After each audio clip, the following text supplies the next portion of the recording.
My name is Andrew Fuligni. I am the co-executive director of the Center for the Developing Adolescent. And today we're very excited to be talking to these two wonderful scholars about how we can actively support the identity development of Black girls as they navigate the world. As we all know too well, with the guilty verdict yesterday for the murder of George Floyd and the ongoing violence against Black youth, it can be a very hostile world at times for these youth. And this identity development project can be particularly challenging for them, but they are clearly up for the task, as our two authors are going to be talking about today, and they require the respect and support of our communities as they develop through the teenage years. So this is with great importance and very great enthusiasm that we are going to be talking about these topics today.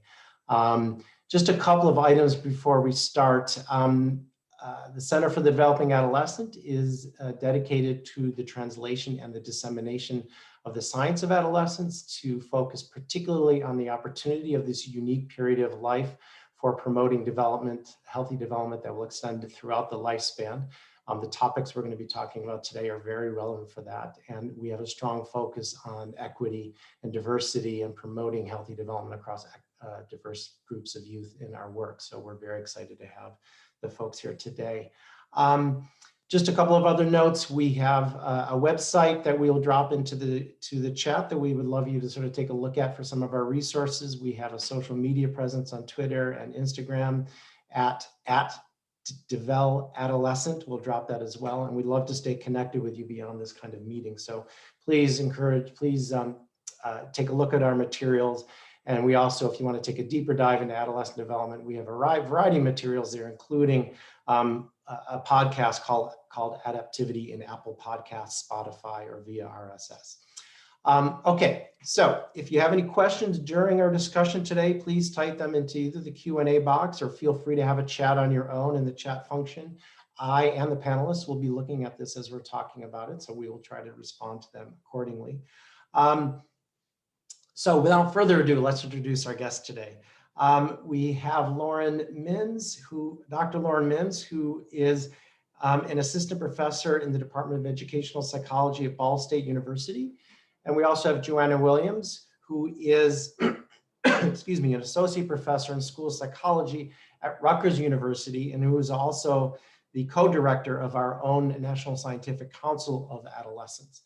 I'm going to let you two talk a little bit more about your background yourselves, and instead of having me talk more about you. So why don't you tell us a little bit more about yourself, your background, what brought you interested in this particular topic, and then we'll get right into talking about the article today. So Dr. Mims, you want to get started?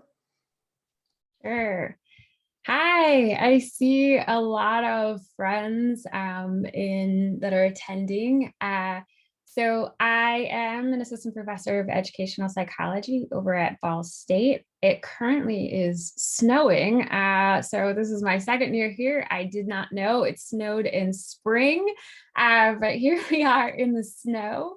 I had the honor of being mentored by Dr. Williams. I was her graduate student and benefited tremendously from her mentorship. So we met every week to discuss this work. So it is like such a joy to meet with you again. Reminds me of our graduate school days where we really talked about this. During the Obama administration, I was assistant director of educational at the White House Initiative on Educational Excellence for Education. Can't talk today. The White House Initiative on Educational Excellence for African Americans. Never shortened, though hard to say. I was assistant director there. Served on committees like the White House Council on Women and Girls, First Lady Michelle Obama's Reach Higher Working Group, and the Policy Committee for Socioeconomic Equity. Now I would say my research, throughout this conversation, I'm sure I will be citing many Black women, but I like to think about my research. I think about Maya Angelou. She said that you are the sum total of everything that you have ever seen, heard, eaten, smelled, been told, even the things that you forget, it's all there. Everything influences all of us.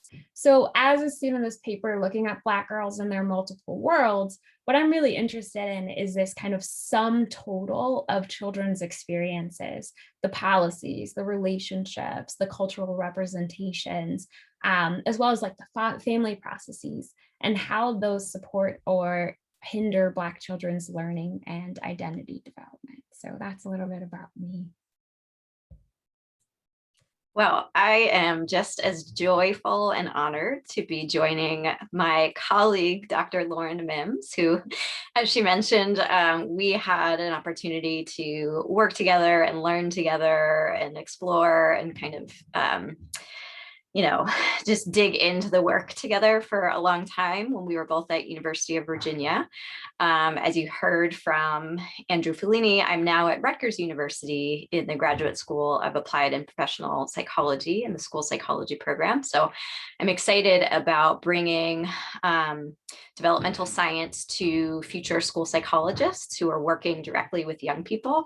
And for me, a lot of what I do as somebody who not only studies adolescent development, but really is excited about adolescence as a period of promise and opportunity, is to think about how we can take that science and translate it for people who are working directly with youth, people who are in positions of power that can have an impact on adolescents, as well as adolescents themselves, so they can sort of use, knowledge of developmental science in their own experiences.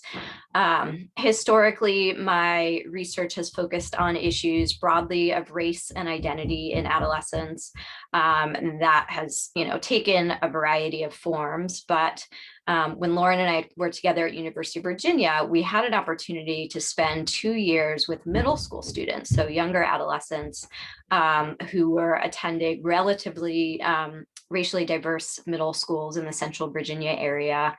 We learned from them and their sort of knowledge of issues of race and diversity in early adolescence and in the context of schools and friendships.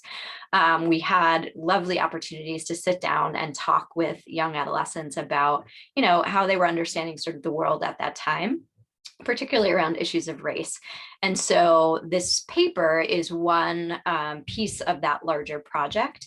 And I think really, I view Lauren as somebody who always has celebrated Black girls from a strengths-based perspective. And as she said, trying to kind of understand holistically the experiences of Black girls and what it means. For us in this paper, it was about honing in on issues of identity, but also putting those into broader context. So I'm excited to dig further into talking about the paper today. Well, thanks, Lauren and Joanna. So let's get right into it. So the title of the paper is "They Told Me What I Was Before I Could Tell Them What I Was: Black Girls' Ethnic Racial Identity Development Within Multiple Worlds." And you both have spoken very strongly about your focus on strength-based and a holistic view of children as they move through the adolescent years. So I think that comes through very much in the paper, and I'm sure it'll come through in our discussion. So let's get right to it. So you already started about this a little bit, Joanna and Lauren, but why did you two decide to do this study, and why did you decide to write this particular paper? What was your inspiration, Lauren? Yeah, so this was one paper as part of my dissertation, but even thinking like way back before then, I actually pulled as a qualitative researcher, I always kind of keep notes and do many memos. And so I found something I wrote that really kind of, I think, talks about Black girls in schools in multiple worlds and provides context. So you indulge me, I'm going to read it. Okay, so picture this. I am in a high school classroom immediately after school. I'm in my early 20s and is my first day launching a new after-school program I developed with 20 Black girls in Massachusetts. I have a homemade sheet cake with little girl astronauts walking on the moon, polka dot plates, a rainbow ball of yarn, markers, piles of colored sheets of paper, and buckets and buckets and buckets of crayons laid out in front of me. I have a piece of chalk, and I am twirling the piece of chalk as I begin to address the girls, who are quietly mumbling about why they were asked to stay after school. Welcome to your first session, I say with a huge smile. Some girls whisper hello, while the others look at the clock. "So why do you think you were recommended for this program?" I ask. I twirl the piece of chalk again while I wait in anticipation. It's hard having silent waiting time when you're a new instructor. One student says, "Because I was a bad student," one girl exclaims from the back of the room. Some girls nod in response, and I freeze. Should I write that response on the board? Another student yells, "Probably because everybody thinks I'm loud and ghetto," followed by, "Well, I'm a teen mom, so I know that's probably why they got me here." And students continue to list all the negative reasons that they must have been asked to stay after school for this program that I had developed. Time feels like it stopped as the girls continue to vocalize all the damaging beliefs previously held by teachers in the past. I silently, with my hands shaking, write down all of the things that they write. Because I'm stupid, because I'm a troublemaker, because I shouldn't be here. And when everyone has a chance to share their thoughts, I take a different colored chalk and I cross out each of the damaging beliefs, beginning with I begin because I'm a bad student. I replace that with because you have hopes and dreams. Because I am loud and ghetto.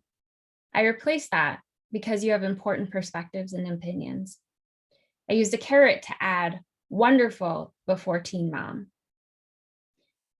I continue writing on the board silently, replacing all of the damaging beliefs while the girls watch me with their eyes wide, thinking, who is this teacher? I stop. I stand in front of the room with the crossed out list of damaging beliefs, replaced by the strength-based narratives of Black girls and the brilliance that they bring to the classroom. And I wait again. This waiting thing is very hard. After a minute, the girl who began the conversation says, "So it's kind of like those special gifted or honors or special programs that other kids get to go to that I never get invited to?" Relief washes over my face. I smile, I nod as the other girls excitedly begin to shout new answers about why they've been told, why they think that they're here. To get better grades, to apply to college, to improve my relationships with my peers, to learn how to be happier. And at that moment, I realized that the messages that the girls shouted when I first began writing on the board are stereotypes that have been held about Black girls in society and all the places that they walk. And that those messages, whether they are said or not, are consistently in the minds of Black girls when they walk into new classrooms. The idea that Black children are troublemakers or achieving at significantly lower rates than their white peers.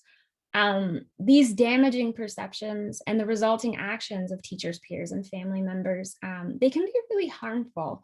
And so I was really interested overall in my dissertation in thinking about how do we look at the educational experiences of Black girls and look at who are the dream keepers and who are those who would be considered the dream killers. And what are these messages that are swirling around? And so this paper in particular really looks at the messages that Black girls, from their perspective, the messages they're hearing and how they begin to make meaning of that as they're developing their identities. So I think that is what inspired this in the beginning, was really thinking about being a young after-school program developer standing in front of the room thinking that they were immediately going to see all the incredible gifts and talents that they had, and that was what I would write on the board. And I was just taken aback by the things that they carried with them into the classroom, and just really was inspired to think about we really need to think about how to best serve Black girls in educational settings and everywhere that they walk.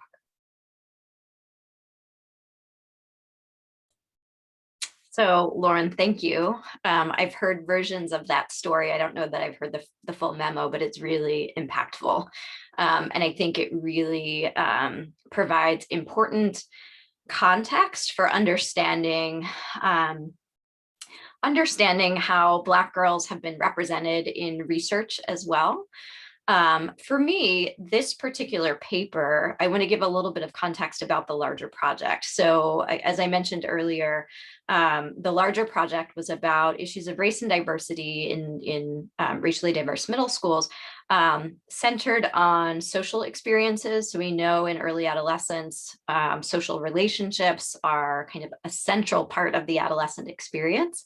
And sometimes they can be, challenging, sometimes they can be exciting. And in middle school, particularly in diverse settings, it often becomes a time where we start seeing shifts in, young people's friendship groups as they have to, they're a little bit more conscious of who their friends are, and they're paying more attention to what other kids are thinking about who their friends are. And so we often start seeing a little bit of, more observable sorting across racial and ethnic lines. So that was where we started. Lauren, as you were telling your story, I was actually thinking back to the very first individual interview that we did for the project. So we knew we wanted to ask students a little bit about, their friendships, but also to ask about friendships and race and racial diversity meant we needed to know a little bit more about, what they understood about race and what it meant to them and their identity. The very first interview that I did was actually with Desiree, which is her pseudonym. She's featured in the paper. And I remember asking her about, what it meant to her to be Black. Well, first, did she know what race was? And she provides a definition. I think it's included in the paper. She sort of had a literal, you can run a race, but then there's the other thing. And she started talking about race. And then I asked her a little bit more about what it meant to her. And what she immediately went to were negative stereotypes that she'd been presented with. And she said, it's not something that I really talk about, but what I've learned in school has mostly been about slavery. And, when I asked, what does being Black mean to you? She said, I don't know, maybe the ghetto or something like that, which came up among your high school students as well.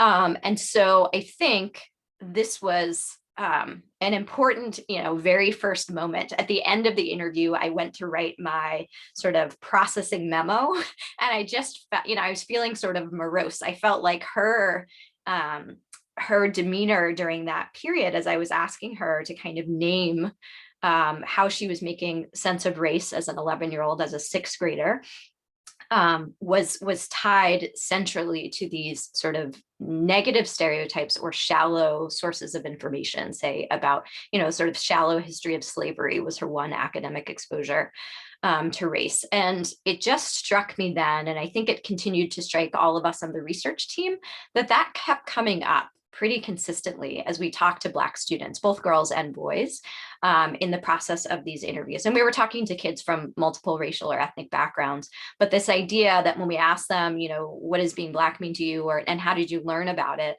they were often coming back to these very sort of deficit-oriented or shallow sources of information, was something that I knew we needed to kind of to unpack more in thinking about, what does this mean for the developing identity of a young adolescent? So Lauren, of course, was the perfect person to kind of get this started. And then, thinking about not only what they were saying, but also what are all of the missed possibilities that we can learn about by starting to sort of look at their stories more closely.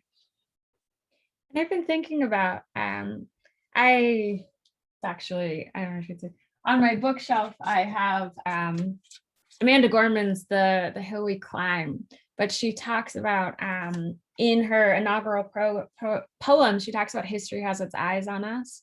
And when I heard that, I thought a lot about this paper and history class as a forum. I think that where do you learn about race? And then when students consistently said history class, sometimes I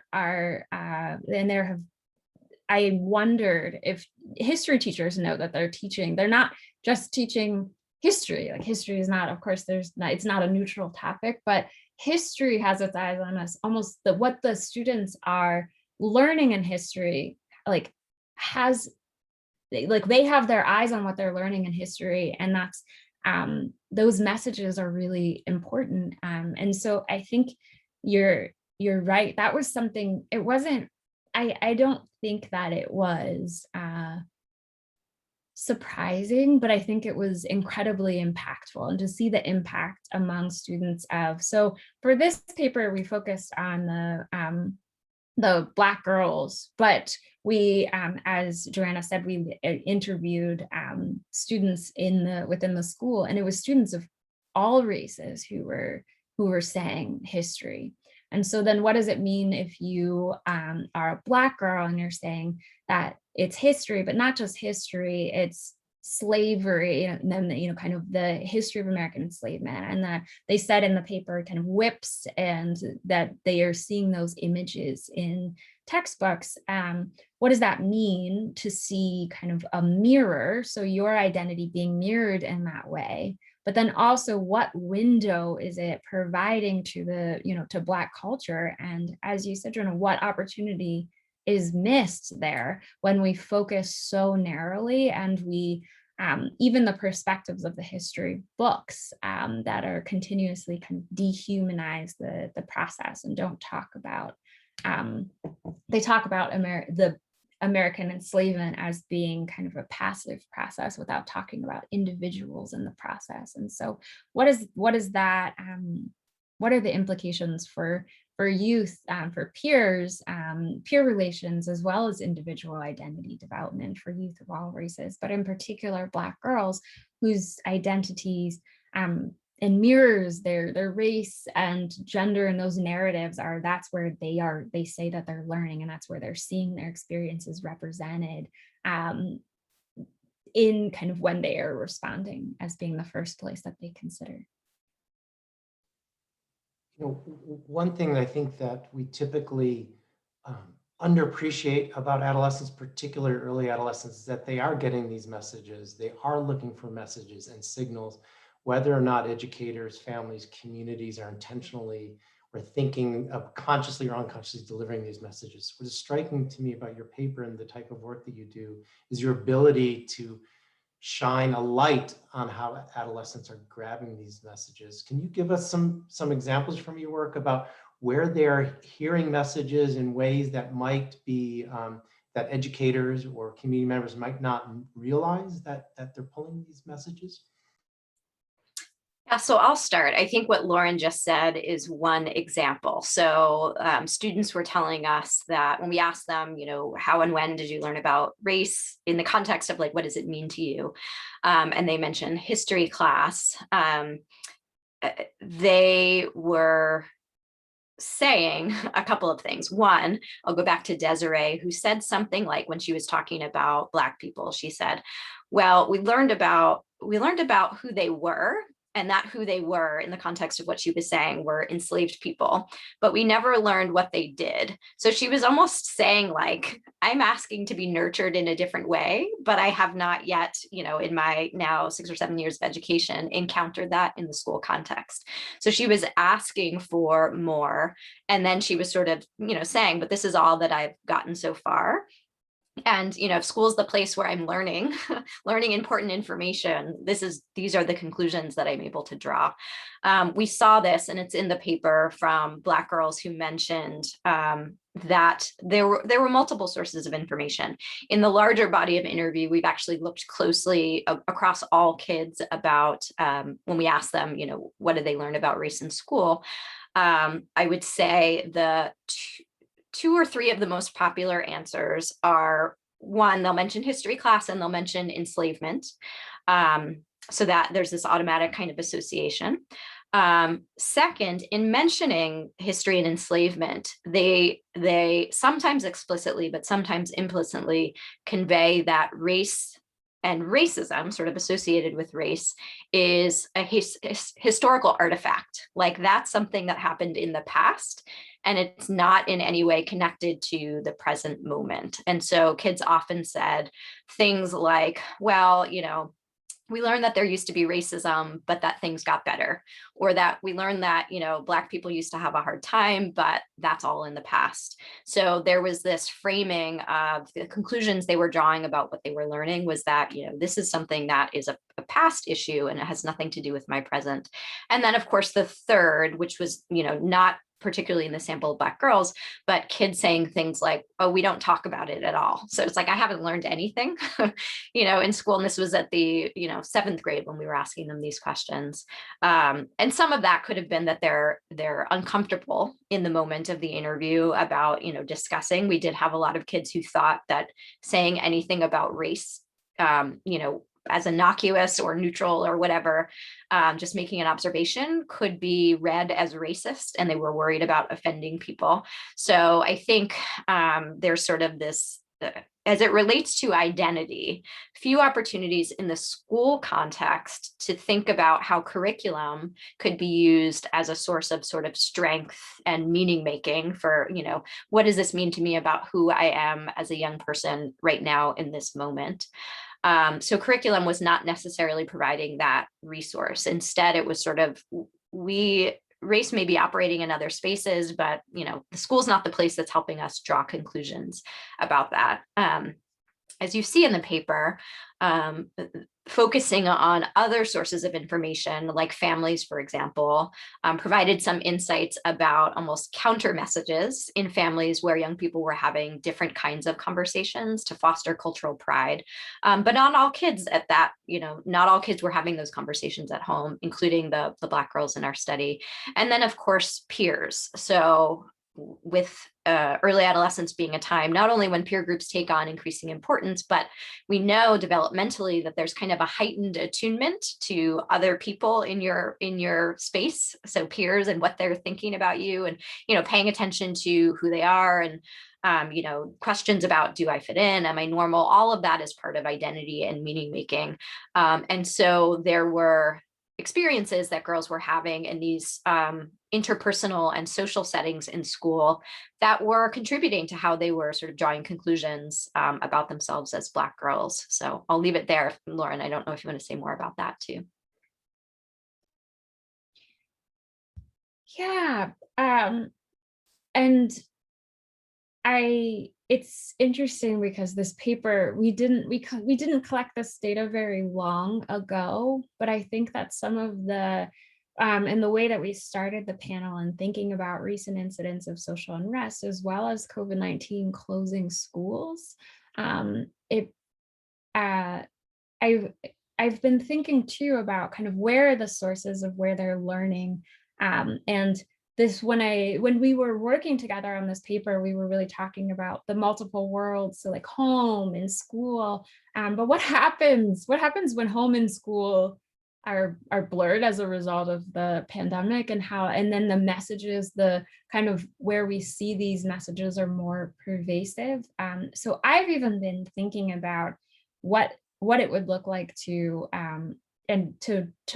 replicate this study, in looking at if students have had different opportunities as a result of the pandemic and some of the calls for widespread calls, as well as some teachers who have talked about the need to integrate some of these conversations within the classroom, what that if that could change things. Because I think we talk about, we look from a developmental perspective and have developmental considerations, but we even talk about in the data that these are contextual. Qualitative research is really kind of embedded within the context of where the data was collected. And so thinking about that, this context is always in flux and changing.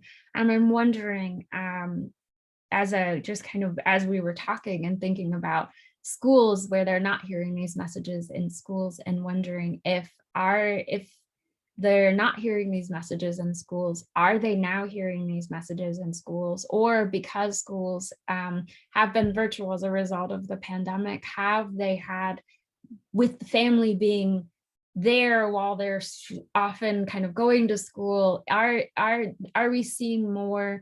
There's one incident where the one the student brings up what was talked about in school, and that's a way that she discusses with her family about kind of their family history and what it means to be Black. And so I'm wondering if these conversations, I'm just imagining, I'm currently partnering with National Accredited to collect data looking at the girls and gender expansive youth of color, their perspectives on experiences of school and social unrest. And I'm wondering if this moment, and I hope that, I see some friends who are scholars who collect this data, I wonder if this moment, what can we learn from this paper, as well as what can we continue to ask, and then see if the context, how they are always influenced by their environment. And what is this environment when we really think about taking a phenomenological approach and looking at children's ecologies?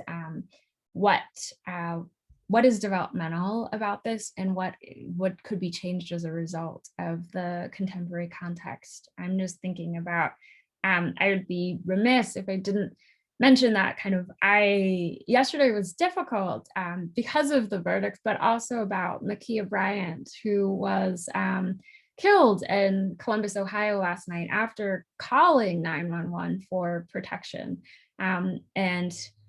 That being at the backdrop of some research that has been done related to adultification bias that the Georgetown Poverty and Law Center is talking about, and that finds that Black girls are needing of less nurturing, less support, that they are seen as being more mature, and that how multiple systems failed Ma'Khia Bryant, that she was in the foster care system, and the system of the kind of policing, and people are sharing pictures of her recording TikTok videos with her hair, and thinking about that in our study, some students may just be at the beginning of their identity development exploration of like, what does it mean to be a Black girl? But I think that they're in the research I'm currently collecting, because of what has happened recently in the impact of state violence, and they're talking about what does it mean to watch the coverage of Breonna Taylor on TV as it relates to the Chauvin trial. And one, I still hear kind of in my mind, one student, she said, Black women and girls don't get half the attention other people do. I'm standing right here. Sandra Bland hasn't gotten justice. Breonna Taylor hasn't gotten justice. There are so many that are unnamed. What is it? I walk around wondering if I'm going to be next. And I don't know, these are talked after kind of, we can't say like that.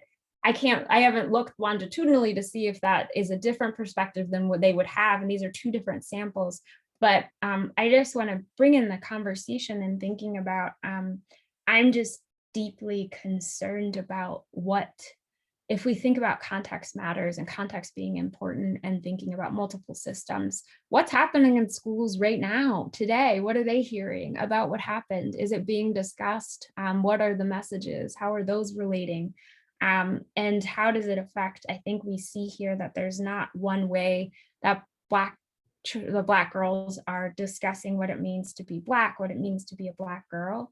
But I think that the messages that they're hearing in their environment really matter. And so I know that's a little bit different than the paper, but I feel like my mind is there, and thinking about that identity is, children are developing their identity now and within these contexts. And we talk about this context, the context of what's happening in schools or what's happening in families. And I kind of keep thinking about what are the systems. I hope the systems are nurturing the Black girls who are hearing some of these messages, or seeing the TikTok of somebody who looks like them, who's wearing rainbow Crocs that they are wearing, and that they are not, that race doesn't mean to them that it doesn't mean something bad, or doesn't mean that's something that shouldn't be discussed, and what that could look like for just a generation of emerging Black girls who are kind of trying to figure out what does it mean to be me in the world. So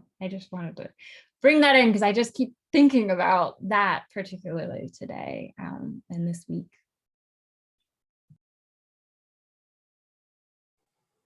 From what you, the work that you had done in this project, which I think was 2016, 2017, I think you mentioned the paper, the data were collected. So you had both mentioned how they would hear messages, but then they needed more. And I think, Joanna, you highlighted that. So Lauren, to your point about what's happening, are there lessons learned from what the voices that you heard in your study about what the girls need? Could those be applied to the current situation and these ongoing events? And what would you suggest based upon your discussions with them about what we should be paying attention to as schools and communities right now to facilitate their development? A great question. I think that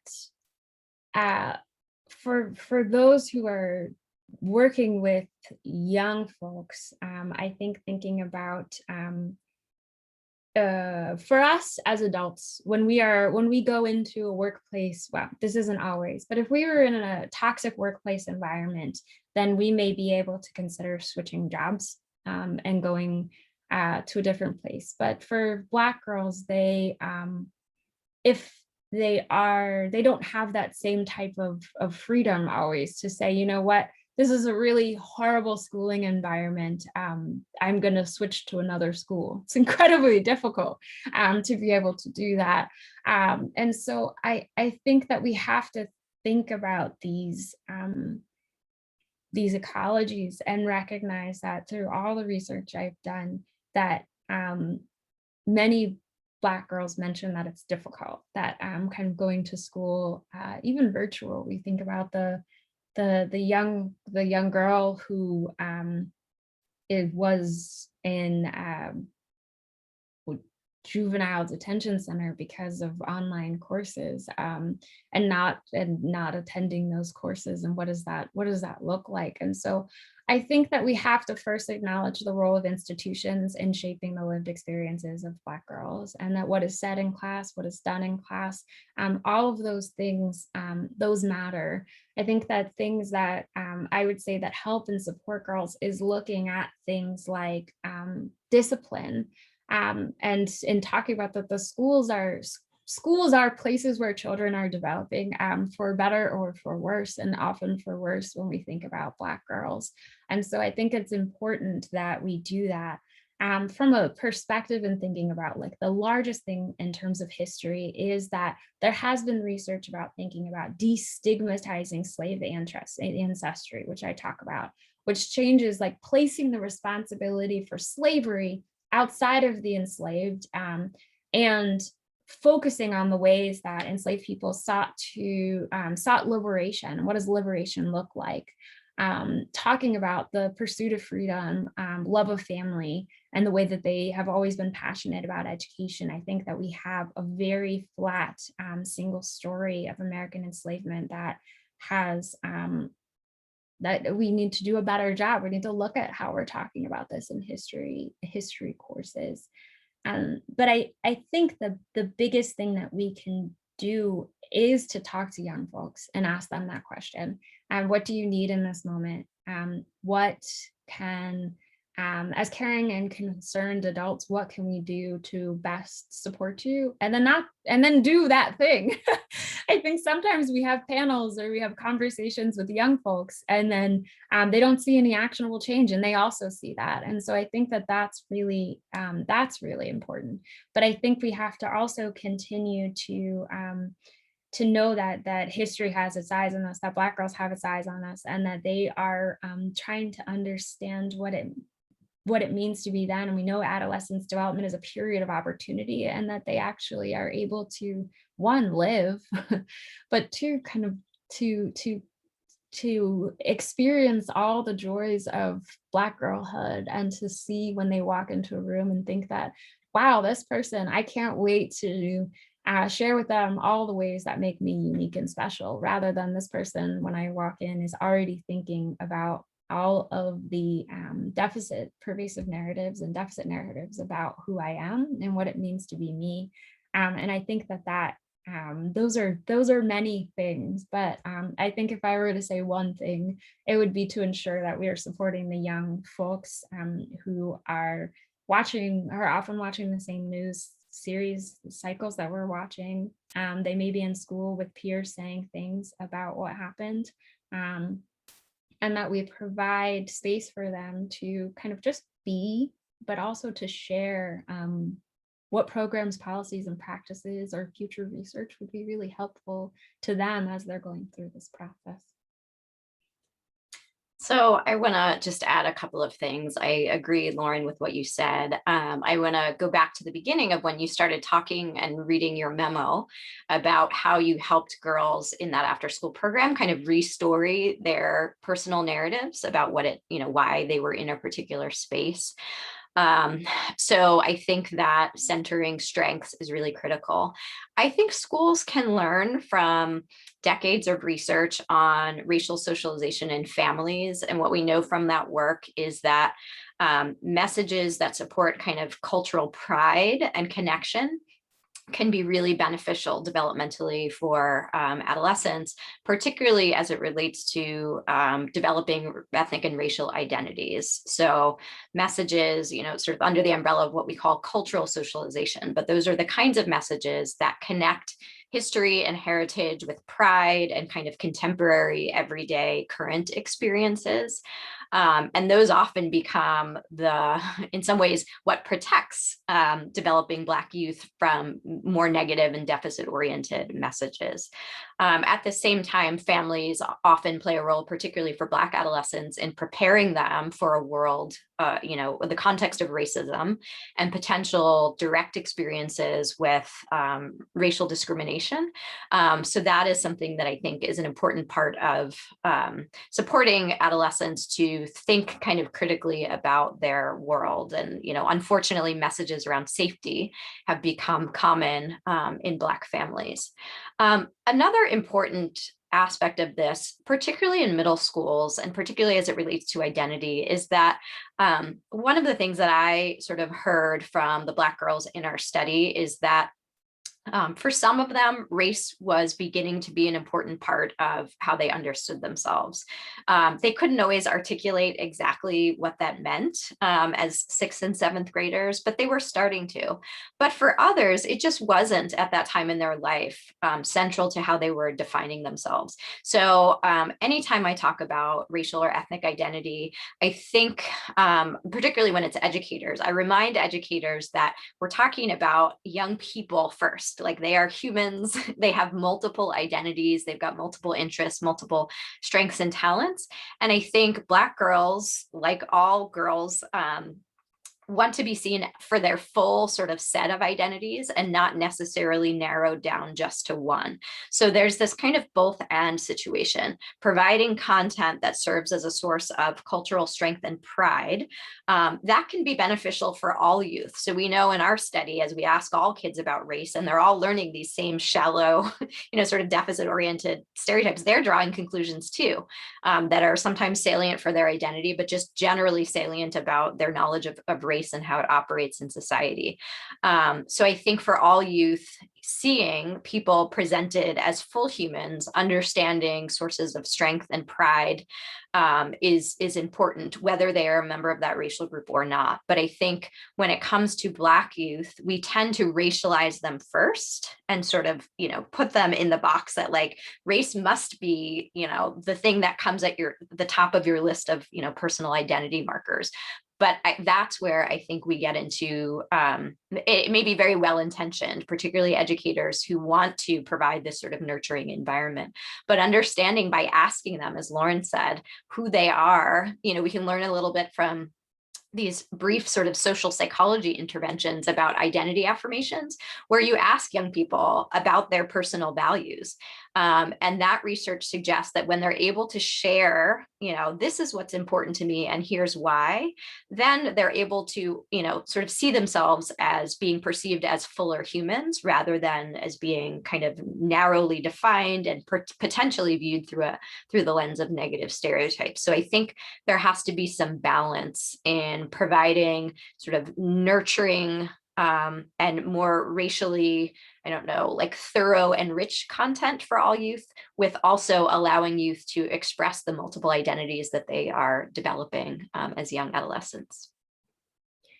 And I think when I read Dr. Margaret Beale Spencer's work that was looking at the original doll study, and so kind of where she had children say kind of where's the good doll, point to the back of the good doll and the bad doll, and then they had dolls of kind of different races. And so Anderson Cooper and a couple of people have kind of popularized that and shown that, like, African American students will say the good doll is the lighter doll and the bad doll is but when I read a work by Dr. Spencer, who was saying that just because you're able to articulate the stereotyped messages that you hear, we have to be really mindful that there's an additional process of Black girls saying that they see that their identities are devalued by society with that, and it doesn't necessarily mean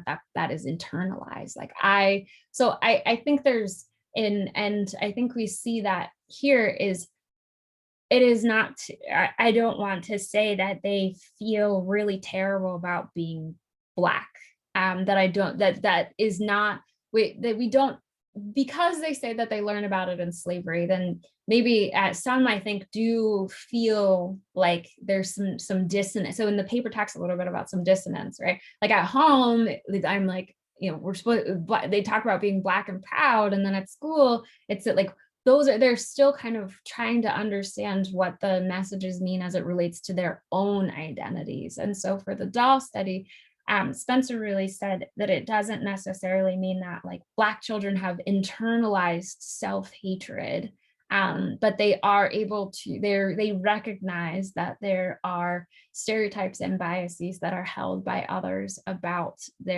so I think going back to the initial, when students were reporting, some were saying because I am stupid, and others were saying because how I was recommended because teachers think that I'm stupid. So like there is a difference there. And I think as children are defining and describing and trying to understand that, then it's important to think about what are identity affirming spaces, as well as supporting their process of resistance. And so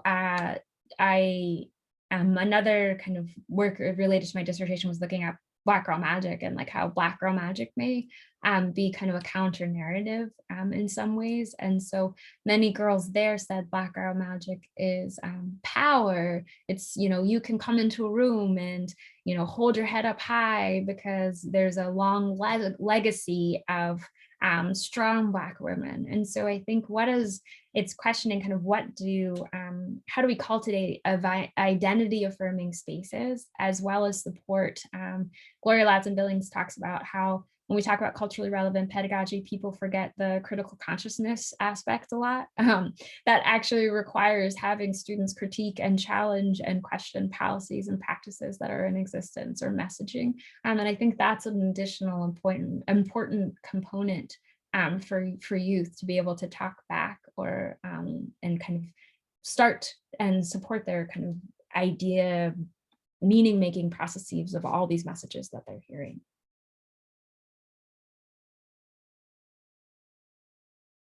This is such a rich discussion of the ways that we can support young Black girls in these processes in the face of the messages they're receiving. And I wanted to note Lauren Vasquez's note in the chat, and I think you've actually been addressing the kinds of questions that she had in a variety of ways.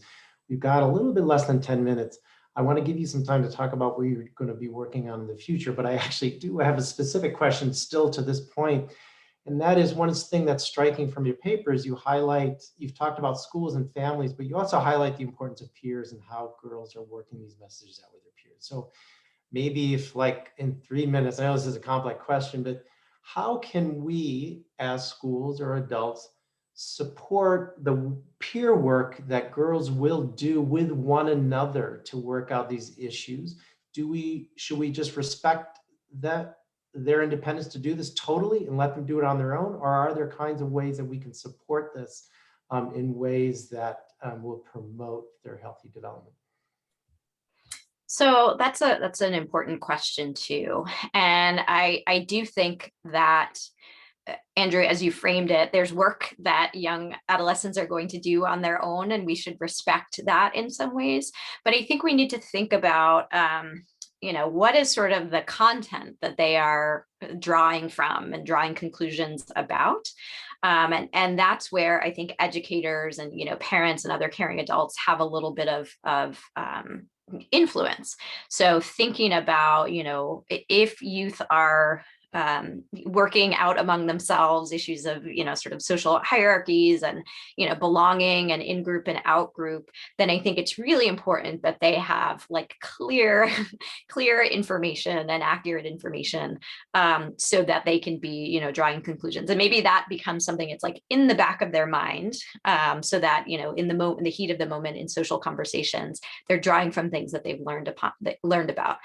For us, I think we observed that, I remember again that first interview with Desiree, where it was clear that something had happened in a peer context about race, where perhaps something negative had happened, and she didn't want to talk about it. And she sort of acknowledged, like, some kid said something, and I don't want to bring it up or share it with you. But it was also clear to me, at least, that she didn't have an opportunity to process that experience with anybody. I was new. She had seen me sort of observing in the cafeteria and like walking around the school, but I wasn't the person she was going to talk about it with. But having, a trusted, caring adult that she could have processed some of that information with is important. That also, when it comes to race in particular, means that schools can normalize conversations around race, both in terms of, race and ethnicity as part of developing identity. So that's about culture and heritage and, respect and curiosity, and inclusion. And also about, developing and nurturing, as Lauren was saying, some critical consciousness about issues of like race and power and, access and opportunity. I think each of those are important for all youth, not just youth of color. And if they're in a situation where the norms are that it's okay to ask questions, it's okay to have conversations, then I think that is a step in the right direction. We know a lot about supportive school climates can help interrupt like bullying and things like that, and negative social interactions. So I think that as young people are sorting through their social relationships, school climates that are promotive of inclusiveness and interrupting and not being a bystander and interrupting when they see experiences of bullying and bias among their peers, that can go a long way. But having some, racial literacy, so that it's like, well, I know the words to use, or I know it's okay to ask if I don't know the right words to use, rather than sort of secretly wondering. We had a lot of that where kids are like, I think if I say this, I'm going to get in trouble. Or here's what I'm really thinking, I'm going to tell you, but I would never say this out loud.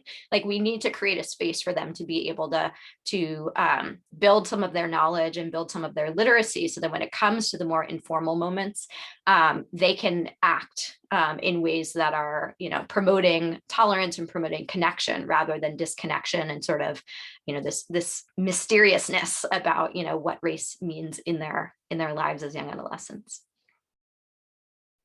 And I think very briefly, I hope you all get to, it's fun to have this conversation, because I feel like everybody gets to see, like, I was so fortunate to have this brilliant mentorship, because this was how our conversations occurred every week, and kind of building off of thinking and kind of advancing the work, so it's just like very fun to be able to do this again, because it's been a little while since I graduated. I think two things. One, both of us have always been really inspired by the Beverly Tatum's Why Are All the Black Kids Sitting Together, and other conversations around race. And I think that what I would say is it's also important to have those spaces in the company of my sisters. So kind of and have spaces where Black girls can spend time with other Black girls. Like that, having that option can be helpful. Over the summer, I led just a small course called Black Girl Power Hour, which included just Black girls coming together and processing. We created art as it relates to and talked about providing language like intersectionality and some to be able to kind of articulate what they're experiencing. But they talked about that there was a lot of when there are so many messages about kind of when I walk into a room, what are people going to think about me, or coming into a room with other Black girls, they found benefits, which is the same kind of why are all the Black kids sitting together. And so I think as students, there's tremendous benefits there as well, in addition to doing the other processes that Joanna mentioned. And so that I think I would recommend both of those, and providing spaces for Black girls to be Black girls together and navigate that process. Well, thanks. Unfortunately, we're getting close to the end of our time. I mean, I just wish we had more time to talk about this. I just wanted to thank you and how grateful we are to both of you for the work that you're doing, for the hard work. This takes a lot of time, and I know there are scholars on this webinar that really appreciate the amount of time it takes to get to this level of richness to elevate the lived lives of these girls. And so thank you for the work you've been doing. To learn more about what Dr. Mims and Dr. Williams are doing, you can find their websites. I'm dropping our website and our social media handle. We have a lot of links there to the work that Dr. Mims and Dr. Williams have done. So I encourage you please to sort of follow what they're doing and going forward in the future. Just a couple of other things to highlight. For the Center for the Developing Adolescent, we're focused on doing these kinds of things, translating, disseminating the science of adolescence, focusing on equity and diversity. We're continuing to do work in these areas. Dr. Williams, Joanna, who is the co-director of our National Scientific Council, if you wanted to take a minute or two to talk about an important product that we're producing on some of these issues, that would be great. Sure, I will try to take less than a minute, but the National Scientific Council is working on policy and practice brief papers that will provide content to policymakers, practitioners, and other stakeholders about, the intersection between developmental science and important issues. So the very first inaugural policy practice paper is on issues of race and equity in adolescence. More specifically, it's about the intersection of adolescent development and anti-Black racism. So what do we know from developmental science about adolescents sort of developing, needs and capacities, identity included there in the context of race and racism. And more importantly, what do we know about what we can do? So at the level of kind of interpersonal practice and in schools, but also beyond, how do we sort of interact using policy to make change? So that should be coming out in a couple of months. It will be on the website. We'll share on social media, and I'm excited to be working with a group of folks from the council on that brief. Wonderful, thanks, Joanna. So I think we need to draw this to a close, but thank you so much to our panelists, Dr. Mims and Dr. Williams. As I mentioned before, thank you so much for the work that you're doing. Please, if you want to dig deeper into their work, take a look at their websites. If you need to find out where it is, you can go through our website, or I'll keep talking if they wanted to drop theirs in this chat. I know I didn't prep you to do that, but feel free to do that. As you can tell, they're very engaged scholars, and I think they are very active and eager to continue this conversation in multiple ways. And I'm sure they would welcome your communicating with them and finding out more about what they're doing in the future and engaging this conversation. We encourage you to continue the conversation yourselves. And thank you for all the attendees for coming today. We hope you enjoyed our discussion, and we hope to see you at the next time we do this. So thanks again. Take care, everyone.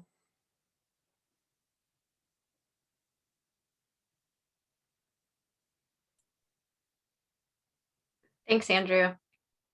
Thank you, Joanna. I really appreciate you taking the time. It was a really fun discussion to hear between the two of you. Yes. my Joanna, you're pleasure. incredible. Thank you for everything. Donia, I was just about, for the 10 people that are still on, or 8 people or so, thanks Donia Nasser for Yeah. pulling this Oh, together. thank you, Joanna. Yeah, absolutely. Absolutely.